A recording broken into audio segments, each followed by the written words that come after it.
Amis du Forum du Monde Nouveau, bonjour. On se retrouve pour cette deuxième après-midi des rencontres inspirantes et nous sommes en compagnie de Jean-Pierre Lacan. Bonjour Jean-Pierre. Bonjour Hugo. Comment tu vas ? Bonjour tout le monde. Très très bien. Et d'autant mieux que je suis ici avec vous au Monde Nouveau. Est-ce que c'est pas formidable, hein ? Alors j'ai une question pour commencer à faire la rencontre avec la salle. Cette première question, c'est est-ce que pour tes vacances, tu préfères aller à la mer ou à la montagne ? Comment te répondre franchement? J'adore la montagne, je suis quasiment un montagnard, enfin un montagnard des petites montagnes du centre de la France. J'ai une partie de mes racines dans un massif magnifique de granit qui s'appelle la Margeride, donc en Lozère. Alors on est loin des problématiques maritimes, quoique la Lozère a été la terre de naissance de l'amiral du Sheila. Et l'amiral du Sheila a combattu pour l'indépendance des États-Unis. Il a battu l'anglais dans la baie du Chesapeake. Il était amiral. La Lozère, une terre d'histoire. Voilà, il ne faut pas se fier aux apparences. Donc j'aime bien ces terres granitiques, et pas que granitiques d'ailleurs, parce qu'il y a du schiste, il y a du calcaire, il y a de tout. En Lozère, c'est superbe. Mais j'adore la Méditerranée, je suis un enfant de la Méditerranée. Je suis un enfant de la Méditerranée et on en a parcouru un grand nombre d'îles, un grand nombre de lieux, de sites, de paysages, etc. On est vraiment très très attaché à cette mer. Et s'il n'y avait pas cet attachement, je ne me serais peut-être pas autant engagé à SOS Méditerranée. Parce que, en effet, tu es donc administrateur de l'association SOS Méditerranée. Est-ce que tu peux expliquer rapidement pour les gens qui ne connaissent pas SOS Méditerranée, d'où ça vient et ce que c'est SOS Méditerranée? Alors SOS Méditerranée, c'est une association de sauvetage en mer, et en mer Méditerranée comme son nom l'indique. Et quand je dis association, on va comment dirais-je, dézoomer un tout petit peu, c'est même un réseau européen d'associations de sauvetage en mer qui s'appelle SOS Méditerranée. Et donc il y a plusieurs associations, SOS Méditerranée France à laquelle j'appartiens, dont je suis l'un des administrateurs. Il y a une association en Suisse, une autre en Italie, et nous avons aujourd'hui un relais également en Allemagne. Donc c'est ce réseau aujourd'hui qui porte les actions, les opérations de SOS Méditerranée. Et ces opérations, elles consistent à faire du sauvetage sur un des passages, on appelle ça une route migratoire. Elle est la route migratoire la plus dangereuse, vous entendez, du monde. Voilà. Et pourquoi il a fallu créer ce réseau?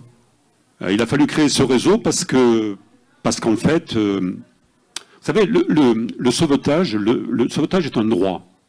C'est un droit auquel peut prétendre n'importe quelle personne en situation de naufrage partout dans le monde. C'est vraiment un droit. Ce droit, pour qu'il puisse s'exercer, il faut lui donner les moyens de se réaliser, d'être respecté, etc. Et ces moyens en Méditerranée centrale n'existent pas. Et donc il a fallu que Méditerranée centrale, c'est quel endroit exactement? Oui, excusez-moi, il faut définir ça. La Méditerranée centrale, c'est la route qui va, enfin le passage qui va des côtes libyennes et tunisiennes, donc d'Afrique du Nord, de cette partie-là de l'Afrique du Nord, vers les premières côtes européennes, qui sont les côtes d'Italie et de Malte, hein, les deux États européens au nord de cette partie-là de la Méditerranée. C'est l'Italie, la Sicile, l'île de Lampedusa, dont on a beaucoup parlé, et puis Malte, qui est un État, vous le savez, qui est un État européen. Voilà où se situe cette zone de, j'allais quasiment dire, de non-droit ou d'absence de manque de respect au droit de la mer. La Méditerranée centrale. Et sur cette partie-là, depuis qu'existe une statistique officielle qui est, comment dirais-je, publiée, réalisée par l'Organisation internationale pour l'immigration, c'est une agence des Nations Unies, donc statistique officielle, une statistique officielle, donc on se réfère à ce qu'elle dit, cette statistique. Donc elle dit quoi? Elle dit que depuis qu'elle existe, cette statistique, 2014, on en est aujourd'hui quasiment à 25 000 vies perdues en Méditerranée, sur l'ensemble de la mer Méditerranée, sur l'ensemble des franchissements méditerranéens, dont quasiment, on est à 19 600 et quelques vies perdues sur la partie centrale, celle que je viens de décrire. C'est-à-dire que des grands axes de passage, de franchissement de la Méditerranée, celui-là est le plus dangereux. Et quand on regarde les axes migratoires à l'échelle de notre planète, on est malheureusement, sur cette partie-là, largement devant. Quand tu cites le chiffre de 25 000 personnes, le chiffre de l'OIM, c'est un chiffre depuis 2014 ou c'est annuellement? C'est un chiffre depuis 2014, hein, c'est compilé. Alors, si tu veux, je peux, Hugo, excusez-moi, on se tutoie, mais bon, c'est tellement plus simple et plus facile et plus fluide. Quand on regarde à l'échelle de l'année, c'est-à-dire depuis le 1er janvier jusqu'à aujourd'hui, 2022, on est sur les franchissements méditerranéens, aujourd'hui, à 1300 et quelques morts et disparus sur l'ensemble de la Méditerranée. Et là on vient de franchir aujourd'hui ce seuil, le seuil des 1000 morts sur la route centrale de la Méditerranée.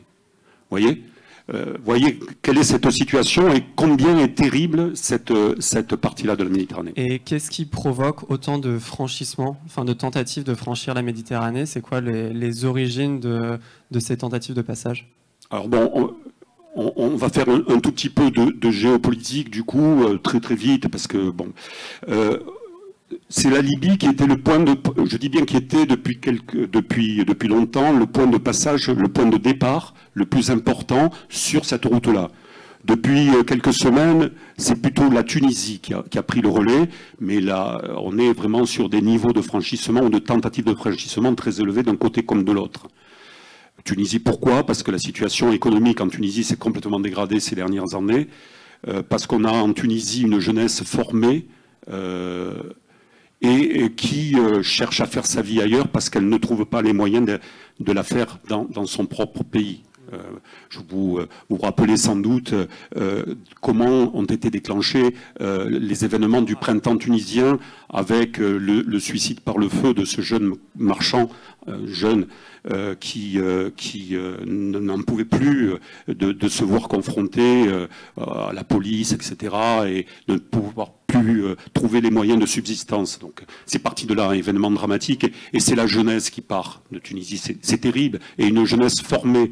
Et voilà. Cette jeunesse, du coup, se sent obligée, pour partir, de traverser la Méditerranée? Ils n'ont pas d'autre solution.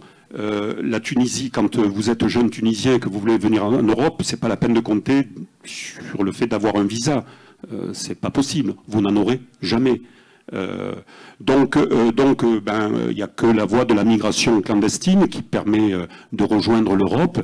Et cette migration clandestine, elle part de la région de Sfax, golfe de Gabès, elle passe par les îles Kerkena, face à Sfax.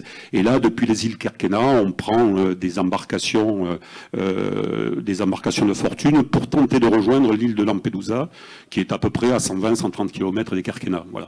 Ça, c'est pour la migration tunisienne. Mais l'autre volet, l'autre aspect, c'est la migration depuis la Libye. Alors pourquoi la Libye?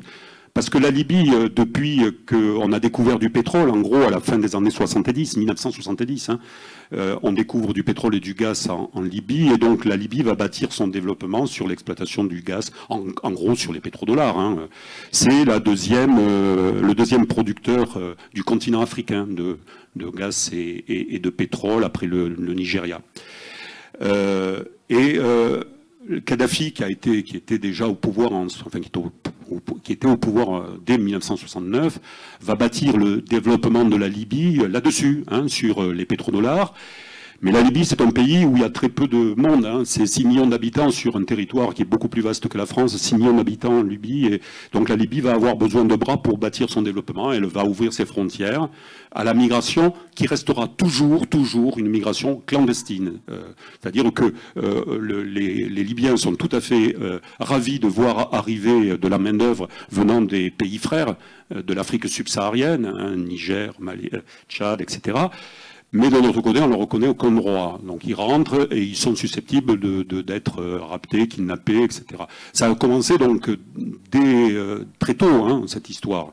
Et ça continue, La Libye est un pays de destination pour les migrations subsahariennes, voilà, depuis toujours. Et on estime aujourd'hui à quasiment 1 million sur les 6 millions de personnes, 1 million de travailleurs clandestins en Libye, peut-être un peu moins, 700, 800 000 selon les statistiques que vous regardez. Et donc toutes ces personnes qui arrivent en Libye de base pour y vivre et y travailler, en fait, finalement, elles ne trouvent pas leur bonheur, entre guillemets, à cet endroit, et du coup, tout à fait. Veulent aller en Europe. C'est même pire que ça. Vous l'avez compris, la Libye, c'est pas forcément, c'est pas forcément le passage vers un projet migratoire qui imagine que le boost pourrait être l'Europe. Pour un bon nombre de gens qui sont en Libye, on est venu pour bosser en Libye, un peu comme font les frontaliers français vers la Suisse. Je prends cet exemple à dessein. On vient de travailler quelques mois. Pendant la période dite de soudure en Afrique, on accumule un peu d'argent, puis on repart au pays, puis on revient ensuite. Il y avait ce mouvement permanent. Voilà. Voilà comment. Mais le problème de la Libye depuis 2011, c'est-à-dire les printemps arabes, et depuis que on a mis un terme à la dictature de Kadhafi en Libye, c'est que, certes, on a mis un terme à la dictature de Kadhafi, mais il n'y a rien qui s'est passé ensuite derrière. Les milices qui ont fait la révolution en Libye sont restées présentes sur le terrain, on ne les a pas désarmées, il n'y a pas de véritable armée nationale en Libye, et vous avez aujourd'hui un pays qui est totalement fracturé, entre d'un côté l'Est et Benghazi, de l'autre côté l'Ouest et Tripoli, avec 2 gouvernements, 2 parlements, un chef de guerre à Benghazi, là, un ancien officier de Kadhafi, le maréchal autoproclamé Haftar. Tout le monde se fait la guerre, tout le monde se tire dessus, et de ce chaos généralisé, ce sont les milices qui se tirent leur épingle du jeu et qui vivent de l'exploitation et de la traite des migrants qui traversent la Libye.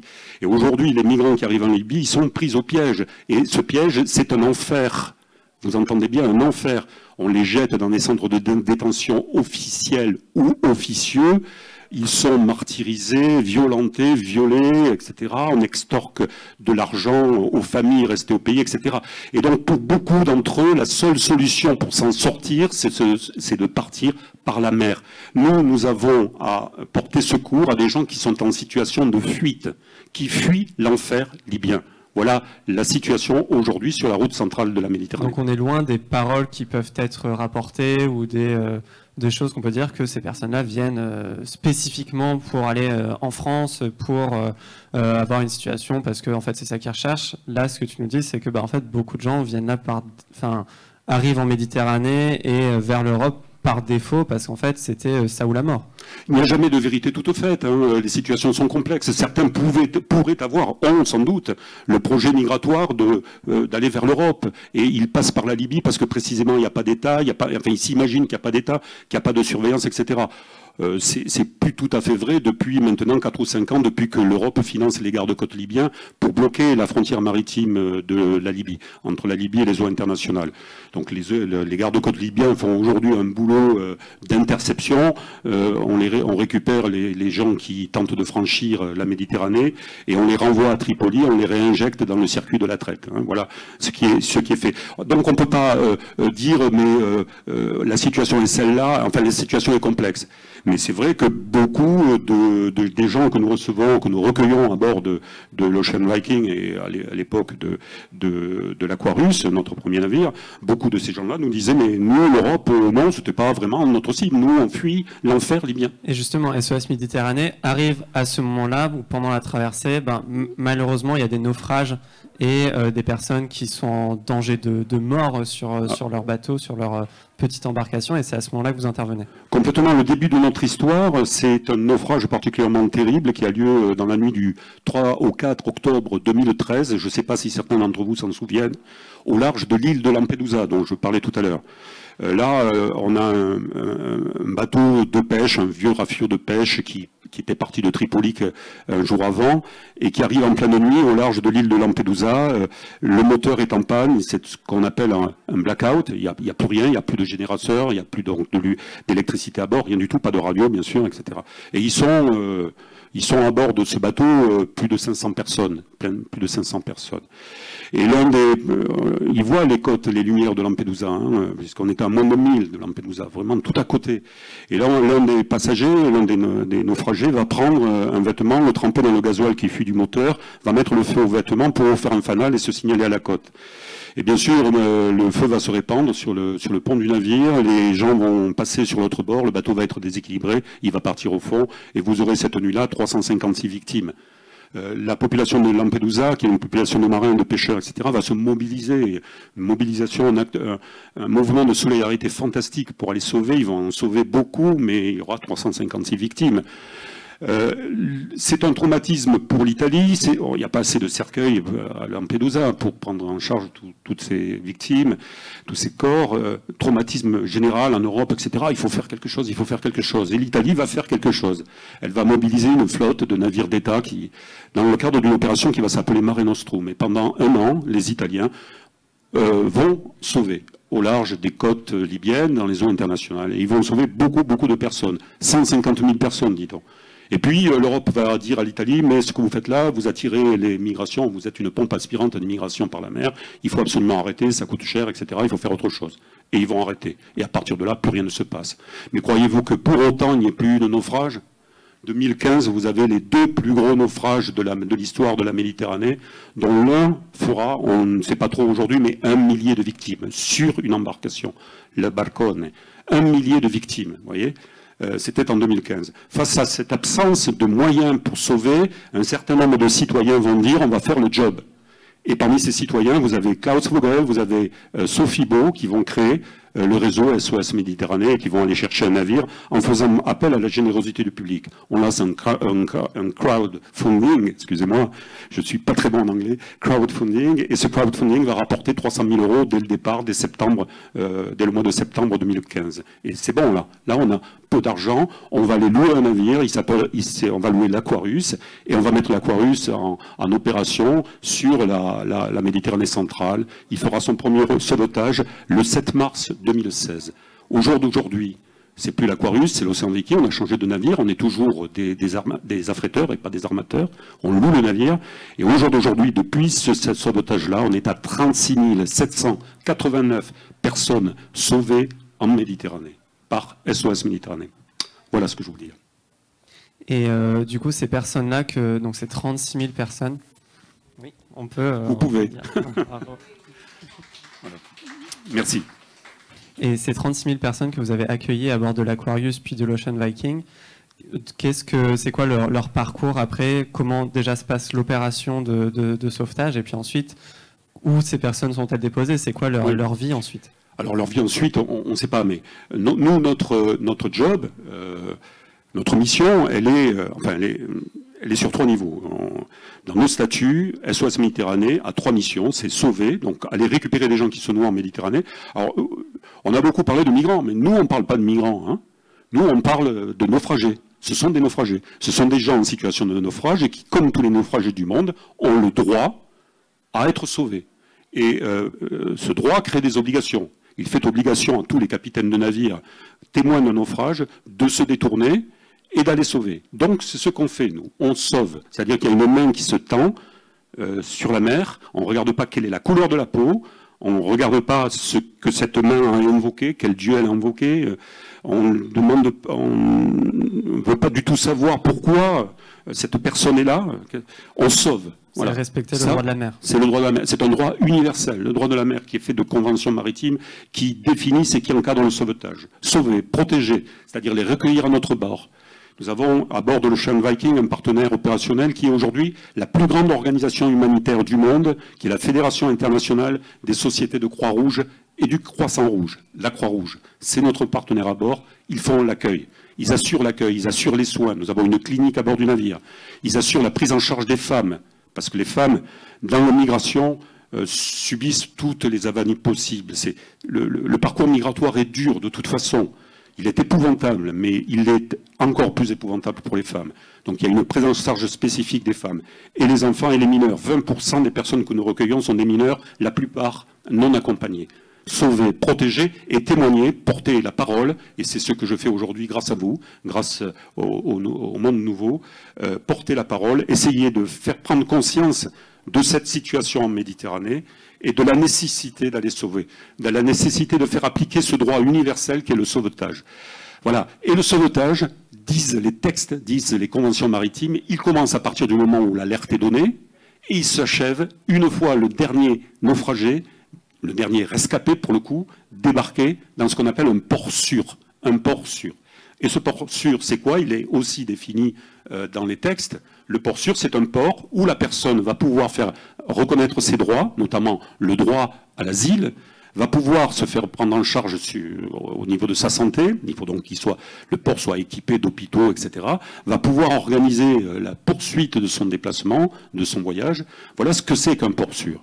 Bien évidemment, quand vous regardez la géographie de la Méditerranée centrale, sud, nord, les ports sûrs, ils sont au nord. En Libye, il n'y a pas de port sûr. Toutes les autorités internationales s'accordent pour reconnaître que la Libye, bien sûr, qui est un pays aujourd'hui en pleine guerre civile, en plein chaos, où les migrants sont traités comme des animaux, et parfois on traite mieux les animaux. En tout cas, il faut espérer qu'on traite mieux les animaux qu'on traite les migrants en Libye. C'est terrible. Donc, à partir de ce moment-là, la Libye ne peut pas accueillir de port sûr. C'est-à-dire que si nous prenions l'initiative d'aller débarquer, comme certains esprits malpensants nous le demandent, d'aller débarquer ces gens en Libye, nous ferions ce qu'on appelle du pushback. C'est rigoureusement interdit par les conventions internationales, notamment la Convention de Genève sur les réfugiés, et on se mettrait en situation d'illégalité par rapport aux droits de la mer. Donc c'est aux États qui sont situés sur les rives nord de la Méditerranée centrale qu'il appartient qui incombe le devoir de donner aux bateaux sauveteurs un port de destination. Voilà. Et une dernière question, et après on va pouvoir prendre les questions de la salle très rapidement. Est-ce que le réseau SOS Méditerranée vient accomplir les missions qui devraient échoir aux États normalement? Revenons aux conventions maritimes, droit de la mer. Le droit de la mer dit c'est tout capitaine de navire en situation ou ayant connaissance d'une situation de naufrage doit porter secours, quel que soit le bâtiment, quelle que soit son activité. Ça peut être un bâtiment d'État, ça a été le cas des bâtiments italiens pendant l'opération Mare Nostrum. Ça peut être la flotte, vous avez un élément aéronaval, enfin naval, qui est européen, qui s'appelle le NAVFORMED, qui a des bateaux en Méditerranée centrale pour aller démanteler les réseaux de passeurs ou surtout les trafiquants d'armes qui vont vers la Libye, qui vont approvisionner les milices libyennes. Donc s'ils sont en situation, s'ils sont témoins d'un naufrage, ils doivent se porter secours. Enfin bon, voilà, cette nécessité de porter secours relève de tous les capitaines de navires qui croisent dans la zone. Alors, est-ce que c'est aux États de faire ça? Bon, nous, on se met en situation de le faire. On fait de la maraude dans la zone des naufrages, dans les eaux internationales, toujours dans les eaux internationales, que dans les eaux internationales. Et on se met en une situation d'être requis pour les porter secours. C'est ce qu'on fait. Est-ce que c'est aux États de le faire? Ils devraient le faire aussi quand ils ont des navires sur zone. Mais surtout, ce qu'on demande aux États, c'est d'assurer ce rôle de coordination, de régulation des sauvetages. On appelle ça en anglais « search and rescue ». Il appartient aux États de faire de la recherche et du sauvetage, de coordonner les actions de recherche et de sauvetage dans la zone. Est-ce que ça a été un des rôles de l'agence Frontex? L'agence Frontex, rappelons ce qu'elle est. C'est une agence européenne dont le siège est à Varsovie, très loin de la Méditerranée, et dont le job, c'est de servir de force d'appoint aux gardes-côtes des pays européens, de surveiller les frontières européennes, maritimes, notamment maritimes dans ce cas. Ils ne font pas que de la surveillance de frontières maritimes, ils interviennent aussi sur les frontières terrestres, vous le savez.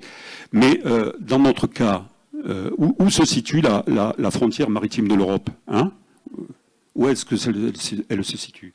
Elle se situe à 12 000 des côtes européennes, à 12 000 des côtes de Sicile, 12 000 des côtes européennes, 12 000 des côtes maltaises, 12 000 des côtes chypriotes, 12 000 des côtes grecques. 12 000. 12 000, c'est rien du tout. C'est une vingtaine de kilomètres. Vous ajoutez ce qu'on appelle la bande conjointe, qui est aussi de 12 000, où l'État a encore quelques prérogatives, ça fait 24 000 à une trentaine de kilomètres. Mais vous n'arrivez pas dans la zone des naufrages. La zone des naufrages, elle est, dès que sont franchis, dès qu'est franchie la limite territoriale des eaux libyennes. C'est-à-dire, elle est à 20-30 kilomètres des côtes libyennes.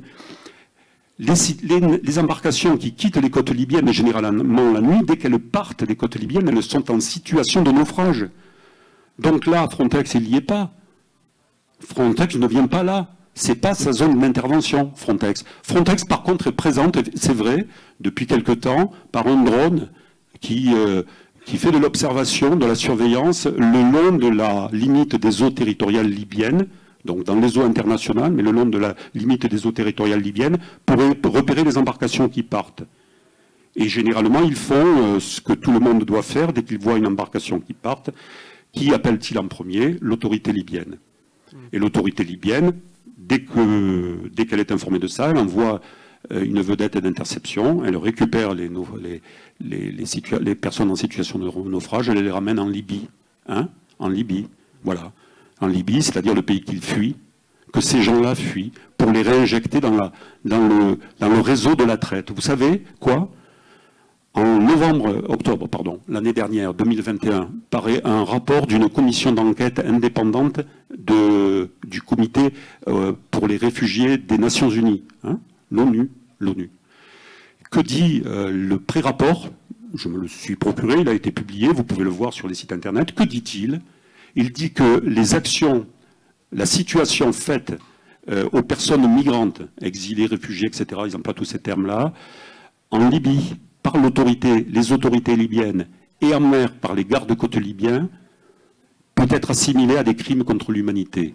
C'est la première fois qu'une commission d'enquête des Nations Unies qualifie juridiquement le sort qui est réservé aux migrants récupérés en mer et enfermés dans des camps en Libye, susceptibles d'être qualifiés de crimes contre l'humanité. Qui entend ça?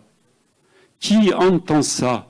La question que l'on se pose, c'est pourquoi, dans ces conditions, on continue à faire reposer la surveillance des frontières européennes, ou en tout cas, pourquoi on la fait reposer, on la confie aux gardes-côtes libyens? Ce sont ces mêmes gardes-côtes libyens qui sont aujourd'hui mandatés pour assurer les opérations de contrôle, de coordination, de search and rescue, de recherche et de sauvetage, dans l'immense zone des eaux internationales qui est la zone de recherche et de sauvetage libyenne. Vous vous rendez compte? Où est le droit et l'application? Vous me demandiez quelle est la situation aujourd'hui au regard du droit de la mer. Où est-elle? Quelle est-elle? Que font les États pour que cette situation change? Voilà. Et donc là, je vais laisser la parole à la salle. Est-ce que vous avez des questions? Il y a une main qui s'est levée d'une manière vraiment très vive et très dynamique. Si on pouvait... Voilà, on va mettre un micro dans la main. Oui, c'est très intéressant et il est assez évident quand on connaît l'actualité internationale avec les problèmes d'incendie, de réchauffement climatique. Sur ce continent africain, il y aura encore plus de crises migratoires, de famines, de guerres ethnico-religieuses et les flux migratoires, les problèmes d'islamisme, le chaos risque d'augmenter, en fait. Ça ne peut qu'augmenter, en fait. Et qu'est-ce qui est prévu? Comment est-ce que Parce que vous parlez, c'est très intéressant, donc il y a des pays, des conflits d'intérêts, c'est politique. Et comment est-ce que vous voyez une rationalité pour, par exemple, avec les réfugiés ukrainiens, là, il y a un peu une structure européenne qui s'organise pour rationaliser, pour que ce ne soit pas le chaos. Et moi, je trouve ça très intéressant, vu que vous avez l'expérience. Comment rationaliser, étant donné qu'on peut anticiper ce qui va se passer dans le futur? C'est pas comme un accident, on sait. Comment rationaliser? Merci beaucoup. Merci pour votre question. Je vais sans doute vous décevoir, je ne suis pas un spécialiste des questions géopolitiques. Moi, je suis un bénévole en soutien à SOS Méditerranée, investi dans SOS Méditerranée. Ce que je voulais simplement vous dire, rapidement, hein, comme ça, avec ce que je sais, c'est-à-dire bien peu de choses, qu'il n'y a pas de crise migratoire aujourd'hui. Je vais vous surprendre, mais il n'y a pas de crise migratoire. On n'est pas dans un contexte de crise migratoire aujourd'hui, c'est-à-dire en 2022. Alors il faut arrêter de faire peur aux quidam moyens en disant il y a une crise migratoire, on va être envahi. Ceux qui disent ça, excusez-moi, hein, je ne vous fais pas de le reproche de ça, mais le disent parfois avec, comment dirais-je, leur enthousiasme et leur sincérité et avec de bonnes intentions. Il faut les sauver, ils arrivent nombreux, ils vont arriver, ça va venir de plus en plus. En faisant ça, on fait résonner la petite musique du comment ça s'appelle ça, cette théorie, je ne vais pas la nommer, hein. Donc malheureusement, on a trop parlé ces derniers temps pendant la période présidentielle. Donc le grand quoi là? Bon, le grand méchant loup. Non, non, il n'y a pas de crise migratoire. Il y a un mouvement naturel des populations depuis des années qui va peut-être s'amplifier, peut-être, j'en sais rien. Il y avait une crise migratoire en 2015-2016, quand 1 million de Syriens fuyant les villes sous les bombes de Bachar tentaient de rentrer en Europe. Oui, il y avait eu une crise migratoire momentanée, 1 million. Angela Merkel a ouvert les frontières. L'Allemagne a accueilli 700 800 000 réfugiés syriens aujourd'hui. Qui parle aujourd'hui des 700 800 000 réfugiés syriens accueillis en Allemagne? Qui en parle? Plus personne. Ça a posé des problèmes à l'Allemagne au début, je veux bien en convenir. Il a fallu ouvrir, multiplier les centres d'accueil, etc. Pas facile. C'était courageux de la part d'Angela Merkel. Mais aujourd'hui, on n'en parle plus. Et pourquoi on n'en parle plus? Parce qu'ils sont parfaitement intégrés à la population allemande et à l'économie allemande, qui a grand besoin de bras aujourd'hui, parce que l'Allemagne est en crise démographique, hein, comme beaucoup de pays européens, l'Italie par exemple. Donc on n'en parle plus de ça. Donc pas de crise migratoire, simplement un mouvement naturel et normal des populations qui risque de s'amplifier sous l'effet des changements climatiques, encore que quand j'entends qu'on me dit mais on ne peut pas accueillir toute la misère du monde. Vous l'avez entendu, cette petite musique aussi? On ne peut pas accueillir toute la misère du monde. Rocard avait ajouté, quand il avait dit ça, mais tout le monde doit assumer sa part. Hein. On oublie cette partie-là de la phrase pour ne retenir que la première. On ne peut pas accueillir toute la misère du monde. Mais est-ce qu'on accueille la misère du monde avec les migrants? Bien sûr que non. Je vais vous surprendre là aussi. Je ne suis pas un spécialiste des migrations, je m'intéresse un tout petit peu. Bien sûr que je m'intéresse un tout petit peu. Pas un tout petit peu, beaucoup. J'étais, il y a quelques jours de ça, à Bordeaux, au Festival Climax, à une table ronde avec François Gémen, qui lui est un spécialiste des migrations. J'ai lu son bouquin, je vous dis ce qu'il écrit. Je fais confiance à François Gémen, qui est un professeur universitaire reconnu. Que dit-il? Que la misère du monde ne part pas. La misère du monde, elle reste là où elle vit. Elle va faire quelques kilomètres pour se mettre à l'abri, pour aller rejoindre le camp des Nations Unies, le camp d'accueil des Nations Unies juste à côté, mais elle ne part pas, elle n'a pas les moyens de partir. Partir, ça coûte. Il y a eu 150 morts, sans doute, ou en tout cas plus d'une centaine, le 24 septembre, au large de Tartous, le port syrien de Tartous. C'était pour la plupart des Libanais. Libanais, quelle ironie de l'histoire, ils fuyaient le Liban. Le Liban qui était la Suisse du Moyen-Orient, vous en souvenez? Un exemple de développement économique réussi, le Liban à l'époque. Hein. Le Liban qui a été l'un des pays du Moyen-Orient qui a le plus accueilli de réfugiés. Il y a eu 100 morts au large des côtes de Tartous dans une embarcation de migrants libanais qui partaient vers l'Italie parce que la Chypre, la Grèce, tous ces pays ont fermé leurs frontières. Donc ils allaient très loin vers l'Italie. Ils ont sombré à Tartous, au large du port de Tartous. Vous savez combien ils avaient payé le passage aux passeurs? Les adultes avaient payé 5 000 $. C'est pas la misère du monde qui part. Ce sont des gens qui ont les moyens de partir. On nous dit, mais il faut développer. Mais oui, il faut développer, il faut aider, assumer notre part du développement de ces pays. Y contribuer, 0,7% du PNB, qui est-ce qui paye? Je veux dire, qui va jusqu'au-delà de ces peu de pays. Mais enfin bref, mais je trouve oui, ce que tu dis là, Jean-Pierre, c'est une très belle transition pour les gens qui vont regarder en replay. Il y avait Ludovic Maugère hier qui présentait son projet Talent itinérant, où justement, il mettait en lien les personnes réfugiées en France et pour créer du lien avec les personnes sur le territoire, pour montrer que non, exactement comme tu dis, c'est pas toute la misère du monde, c'est des gens qui avaient un métier, qui ont des activités, qui ont des talents et qui peuvent derrière aussi contribuer et en fait s'intégrer dans la société. Et donc ça vient conclure ce moment. Un petit mot. Un tout petit mot pour finir. Simplement pour dire une chose, c'est que le drame des migrations, il n'est pas pour les pays d'accueil. Il est pour les pays de départ qui ont formé ces gens. Je prenais l'exemple de la Tunisie, où le niveau d'éducation, de formation des jeunes qui partent aujourd'hui de Tunisie, il est très élevé. Voilà, c'est tout. J'arrête. Merci beaucoup. C'était Jean-Pierre Lacan, administrateur de SOS Méditerranée, qui, en effet, fut une rencontre inspirante. Merci beaucoup, Jean-Pierre. On se retrouve dans 2 minutes pour la seconde rencontre inspirante de l'après-midi. À tout de suite.